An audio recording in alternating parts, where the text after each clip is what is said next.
योग क्या है? आजकल हर कोई योग के बारे में जानना चाहता है। आज योग जिस रूप में हमें उपलब्ध है वह हमारे देश के योगियों एवं सिद्ध पुरुषों के लाखों वर्षों के अनुसंधान का प्रतिफल है। योग का मुख्य उद्देश्य है चेतना का विकास। योगियों ने अनेक मार्ग सुझाए हैं। हर मार्ग की अपनी विशेषता है, अपनी कार्यशैली है, परंतु लक्ष्य एक है, चेतना का उत्तरोत्तर विकास। आखिर में योग है क्या? इस पर युगों युगों से मंथन और विश्लेषण हुआ है। आज हम आपको योग के बारे में बताएंगे। आप हमारे साथ अंत तक बने रहिए। योग इतना व्यापक अर्थ रखता है कि आप इसे किसी परिभाषा में नहीं बांध सकते। योग शब्द युज धातु से बना है, जिसका सरल अर्थ होता है जोड़ना। आम व्यक्ति योग का अर्थ यही निकालता है कि आत्मा से परमात्मा का मिलन या आत्मा का परमात्मा से मिलना। यह व्याख्या सही भी हो सकती है, परंतु इसका कोई व्यवहारिक अर्थ इससे नहीं निकलता। एक सामान्य व्यक्ति के लिए यह अत्यंत गूढ़ तथा रहस्यमय जान पड़ता है। हमें समझ ही नहीं आती कि आत्मा का परमात्मा से मिलन कैसे होता है, जोड़ कैसे होता है। इस समस्या को ध्यान में रखकर कुछ योगियों ने योग को एक स्पष्ट रूप दिया है। पहले योग उन सिद्ध पुरुषों एवं योगियों तक सीमित था जो जंगलों, गुफाओं और कंदराओं में निवास करते थे।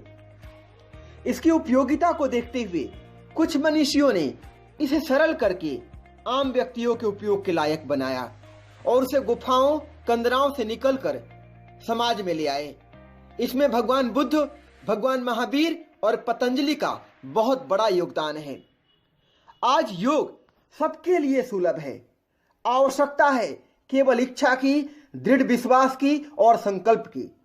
ऊंचाई चढ़ने के लिए सीढ़ियां लगाई जा चुकी है, हमें बस चढ़ाई के लिए परिश्रम करना है। योग जीवन का विज्ञान है, यह शरीर का विज्ञान है, यह मन का विज्ञान है, यह आत्मा का विज्ञान है। मॉडर्न साइंस यानी आधुनिक विज्ञान की पहुंच केवल शरीर तक है। वह स्थूल को पहचानता है, सूक्ष्म तक उसकी पहुंच है ही नहीं। वह वस्तु का विच्छेदन करता है। उसे एक जीवन तत्व या प्राण तत्व का आभास तो है, परंतु उसके उपकरण वहां तक पहुंच नहीं पाते। वह प्राण तत्व ही स्थूल शरीर को संचालित करता है। उसके अपने नियम कायदे हैं। उससे भी आगे बढ़ें तो यह प्राण तत्व या प्राण शरीर उस परम चेतना का छोटा सा अंश है जो पूरे ब्रह्मांड में व्याप्त है।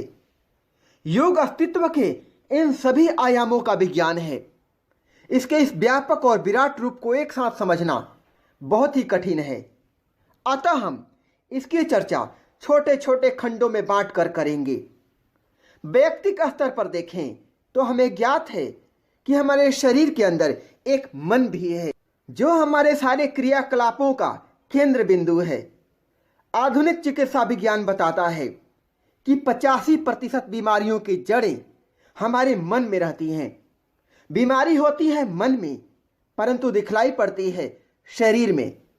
दवाओं की पहुंच वहां तक होती ही नहीं, फलतः हम उन्हें ढोते रहने को बाध्य हैं। जीवन ऐसे ही बीत जाता है।